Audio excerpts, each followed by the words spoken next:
سورہ کہف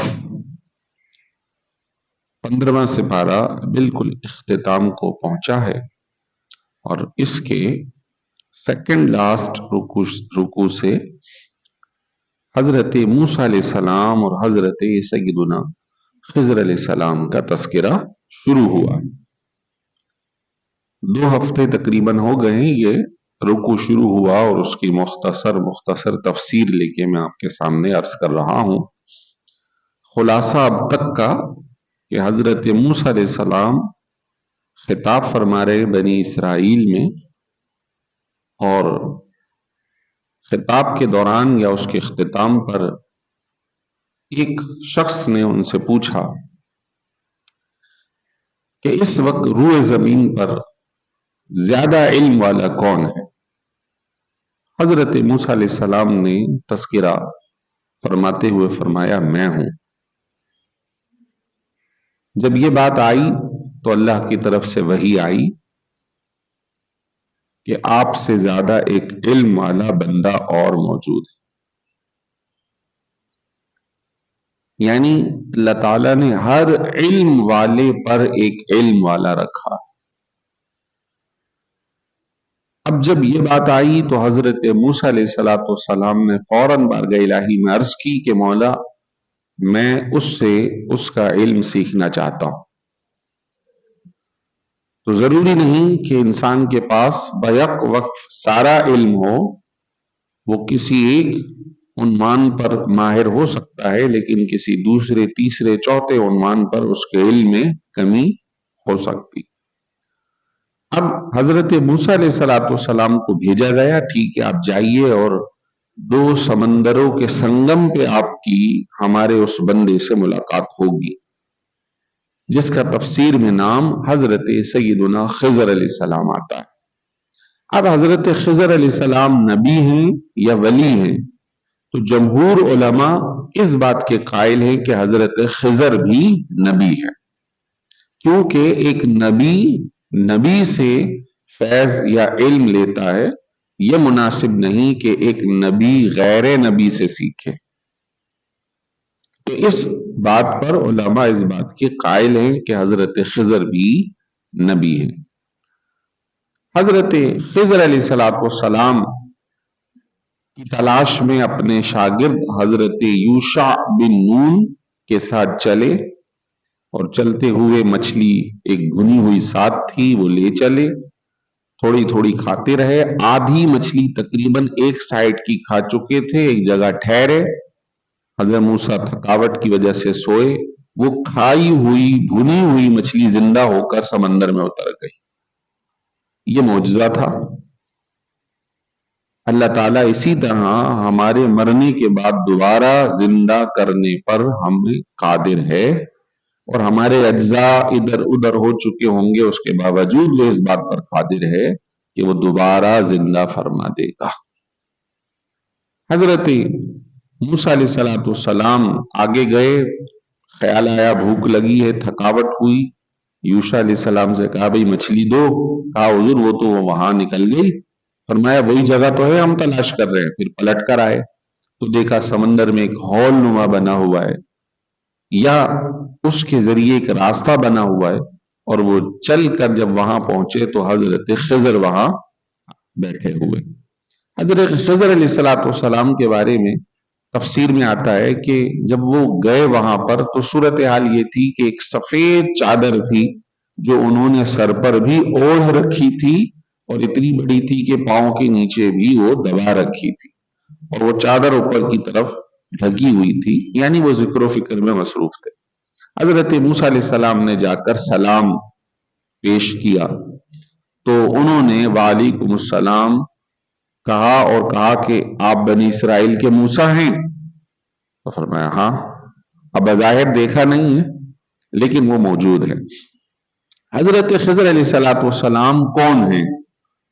تو یہ تو طے ہے کہ وہ بنی اسرائیل کی ہی ایک نبی ہے، لیکن وہ زندہ ہیں اس بات پر بعض علماء قائل ہیں، بعض قائل نہیں ہیں، لیکن اکثریت صوفیہ کرام کی یہی کہتی ہے کہ 2 نبیوں کو اللہ نے حیات دے رکھی ہے، تو اس میں سے ایک حضرت خضر علیہ السلام ہیں جو مسلسل چل رہے ہیں اور صوفیہ کرام کی جو رہنمائی ہے وہ کرتے رہتے ہیں، اور کئی صوفیہ کرام ان سے بالمشافہ ملاقات بھی کرتے ہیں۔ اب اللہ تعالیٰ ہی جانتا ہے ان کی حیات کو اور دیکھنے والوں کو، لیکن لوگ قائل ہیں، بزرگ اس کے قائل ہیں۔ حضرت خضر علیہ السلام کے بارے میں اللہ تعالیٰ نے فرمایا کہ فَوَجَدَا عَبْدًا مِّنْ عِبَادِنَا، ہمارے بندوں میں سے ایک بندے سے ان دونوں کی ملاقات ہوئی۔ معلوم یہ ہوا کہ حضرت خضر ایک بندے ہیں، ان کے علاوہ اللہ کے اور بہت سارے ایسے بندے ہیں جنہیں اللہ نے خوب علم سے نواز رکھا ہے۔ وہاں پہنچ گئے، حضرت موسیٰ علیہ السلام نے ان سے ملاقات کے بعد یوں ارشاد فرمایا، قال له موسیٰ هل اتبعک علی ان تعلمنی مما علمت رشدا، کہ کیا آپ ہمیں علم عطا کریں گے جو اللہ نے آپ کو دیا ہے، اس شرط پر کہ ہم آپ کی اتباع کریں گے۔ جو آپ کو اللہ نے علم دیا ہم اس کی اتباع کریں گے، آپ ہمیں علم سکھائیں۔ مفسرین نے اس کے اوپر بڑی زبردست بات لکھی، ایک دو جو باتیں ہیں وہ آپ سے عرض کرتا ہوں۔ حضرت موسیٰ علیہ السلام نے یہ کہا کہ ہم آپ کی اتباع کریں گے، آپ ہمیں علم سکھائیں۔ فرمایا حضرت خضر کی اتباع کرنے میں حضرت موسیٰ نے ان سے اجازت طلب کی، گویا انہوں نے یوں کہا آپ مجھے اس کی اجازت دیتے ہیں میں آپ کی اتباع کروں۔ اس میں حضرت موسیٰ نے بہت زیادہ عاجزی کا اظہار فرمایا کہ جب ایک علم والا دوسرے علم والے کے پاس جائے تو اجازت لے کہ آپ ہمیں اجازت دیں، ہم آپ کی اتباع کریں گے، آپ ہمیں سکھائیں۔ اسی طرح حضرت موسیٰ علیہ السلام نے یوں بھی کہا کہ آپ کو جو رشد و ہدایت کا علم دیا گیا آپ اس میں سے مجھے کچھ دے دیں، کچھ، سارا نہیں ہے، کچھ مجھے عطا کر دیں۔ معلوم یہ ہوا کہ جو استاد ہے وہ اس کے پاس علم بہت ہوتا ہے لیکن وہ دیتا اتنا ہے جتنا سامنے والے کے لیے ضرورت، جتنی اس کی ضرورت۔ اب سارا علم اگر ایک طرف منتقل کر دیا جائے گا تو لینے والا بھی پریشان ہو جائے گا۔ یہیں پر جو حدیث شریف ہے وہ واضح ہے کہ طلب العلم فریضۃ علی کل مسلم، ہر مسلمان پہ علم حاصل کرنا فرض ہے۔ تو اس کی تشریح میں علماء نے لکھا کہ جس فیلڈ میں آپ ہیں آپ کو اپنے متعلقہ کام کے بارے میں علم حاصل کرنا فرض ہے، کیا چیز جائز ہے کیا چیز ناجائز ہے۔ آپ کو دوسری فیلڈ کا فرض نہیں ہے، لیکن دوسرے کا بھی علم حاصل کر لیتے ہیں تو یہ فرض کفایہ ہے۔ جو علماء کو فضیلت حاصل ہے اس کی ایک وجہ یہ بھی ہے کہ وہ ایک طرف علم نہیں بلکہ وہ چاروں طرف کا علم حاصل کرتے ہیں کہ اگر کوئی متعلق اس کا آ جاتا ہے تو اسے بھی بتانا ہے، اس کا آ جاتا ہے اسے بھی بتانا ہے، اس کا آ جاتا ہے اسے ہی بتانا ہے۔ اسی وجہ سے علماء کی فضیلت رکھی گئی۔ اچھا، حلال حرام کے علم کی بات ہے، دنیاوی علوم کے فرض ہونے کی بات نہیں ہے۔ کسی پہ ڈاکٹر بننا فرض نہیں ہے، انجینئر بننا فرض نہیں ہے، لیکن ہر مسلمان پہ نماز پڑھنا فرض ہے تو نماز کا علم حاصل کرنا بھی فرض ہے۔ نماز میں تلاوت ہوگی تو تلاوت فرض ہے، تو اتنی تلاوت فرض ہے جس سے آپ اپنے فرض کی ادائیگی کر سکیں۔ اسی طرح حضرت موسیٰ علیہ السلام نے جب ان سے یہ کہا کہ آپ مجھے سکھائیں تو اس کے اندر اس بات کا بھی اظہار ہے کہ آپ کو اللہ نے زیادہ علم عطا فرمایا۔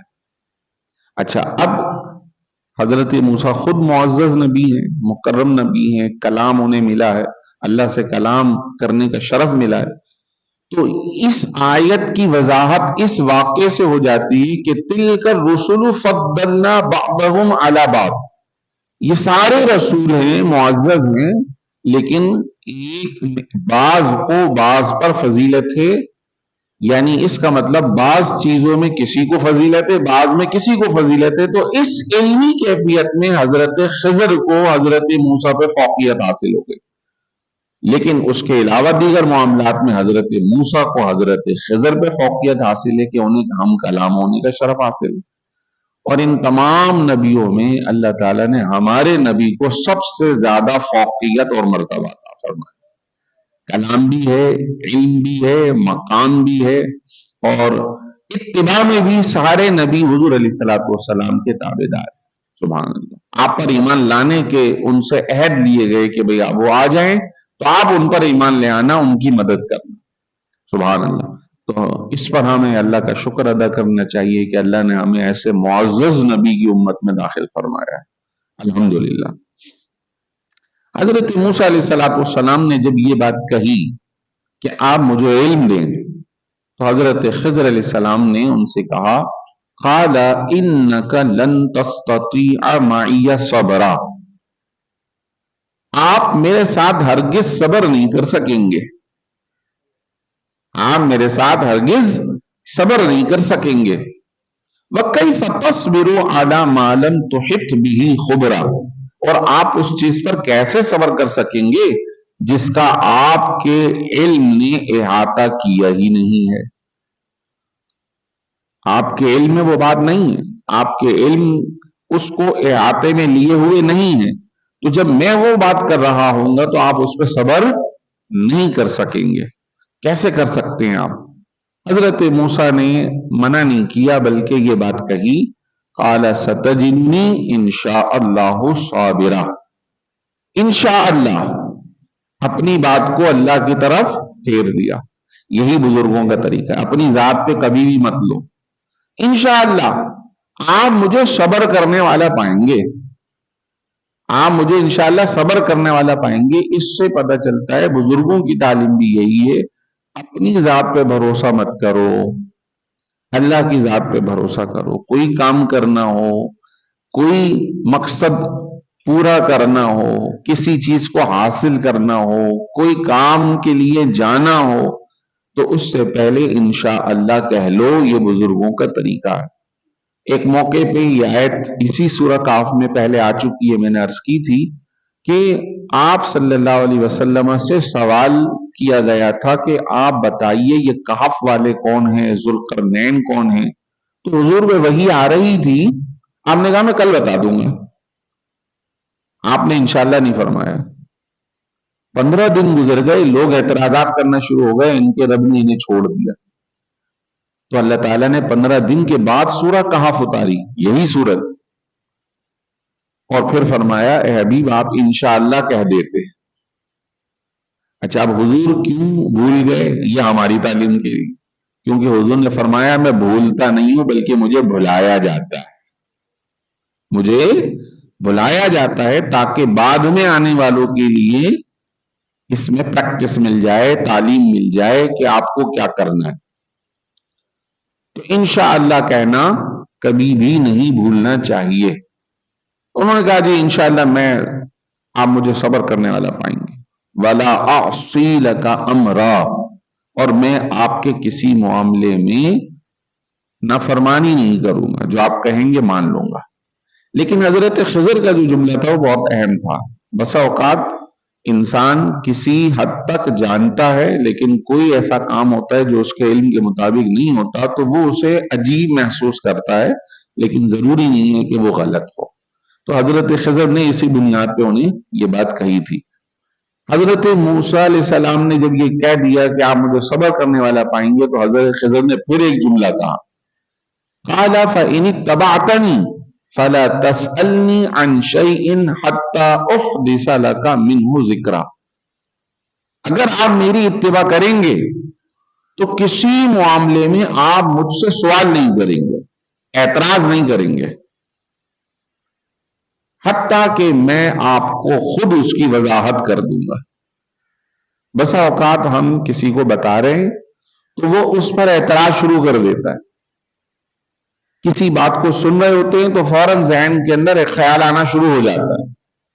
تو بہتر یہ ہے کہ پہلے وہ مضمون پورا سن لیں، ہو سکتا ہے کہ کچھ دیر کے بعد آپ کے سوال کا جواب خود ہی آ جائے، آپ کے سوال کا جواب خود ہی آ جائے، تو پہلے اسے سن لیں، وضاحت نہ آئے تو آپ پوچھ سکتے، تو حضرت خضر علیہ السلام نے یہی کہا کہ آپ درمیان میں سوال نہیں کریں گے حتیٰ کہ میں آپ کو خود بتا دوں گا کہ اس کی وضاحت کیا ہے۔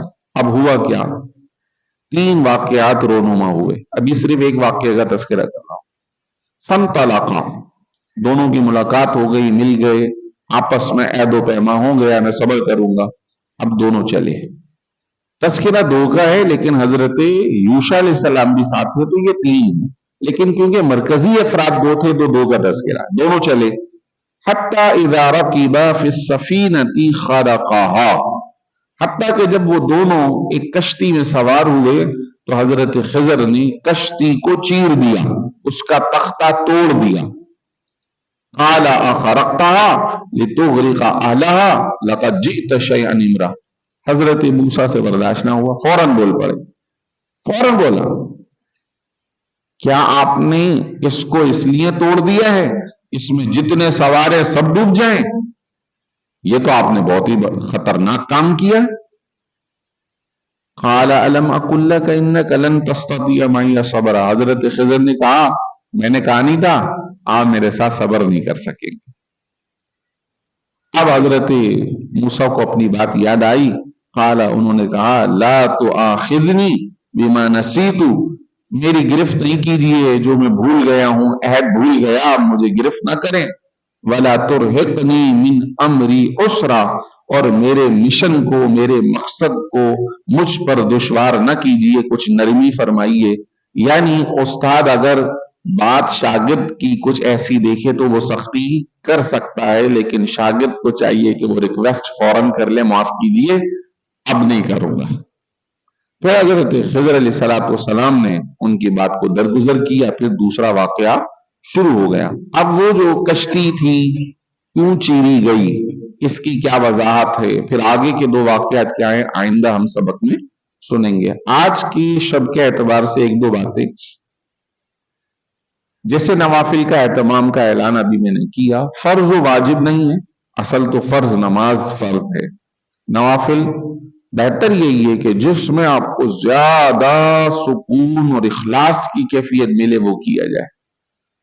نوافل مغرب کے بعد بھی پڑھے جا سکتے ہیں، عشاء کے بعد بھی پڑھے جا سکتے ہیں، لیکن پڑھتے بزرگوں سے چلا آ رہا ہے تاکہ رات کا آغاز ایک بہتر انداز میں ہو۔ حدیث میں یہ ہے کہ کوئی ہے جو استغفار کرے، بخشش مانگے ہم بخش دیں گے، کوئی رزق مانگے اسے رزق دے دیں گے، کوئی عمر میں درازی مانگے ہم وہ دے دیں گے، اور اس طرح مختلف۔ تو اصل اس رات میں اللہ کی بارگاہ میں سوال ہے، استغفار ہے، دعا ہے، توبہ، اور یوں سمجھ جائیے کہ اللہ کی بارگاہ میں تائب ہونا ہے۔ جس میں اخلاص زیادہ ہو وہ کیا جائے۔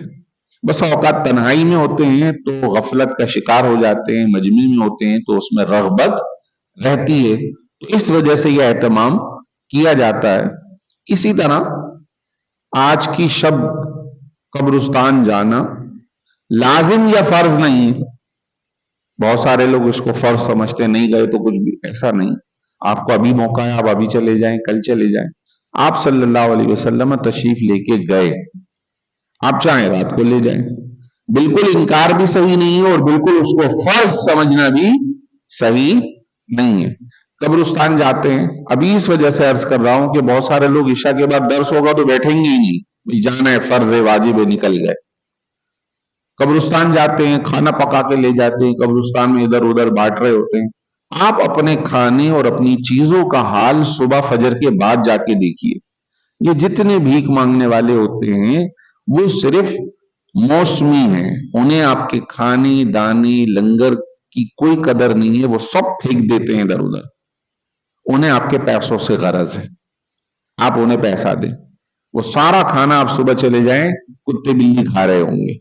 تو ایسا نہ کریں، بلکہ جو کھانا کھلانا ہے، صدقہ و خیرات کرنا ہے، ابھی سوچیں کہ یار بہت سارے غریب ہیں، آج کے حالات تو بہت مشکل ہیں، ٹف ہیں، آپ ان کو مہینے کا راشن دلائیں، آپ ان کے بچوں کے کپڑے سلوا دیں، آپ ان کو رمضان کا پیکج دے دیں، وہ کھائیں گے، روزہ رکھیں گے، اہتمام کریں گے، آپ کو خوب ثواب ملے گا۔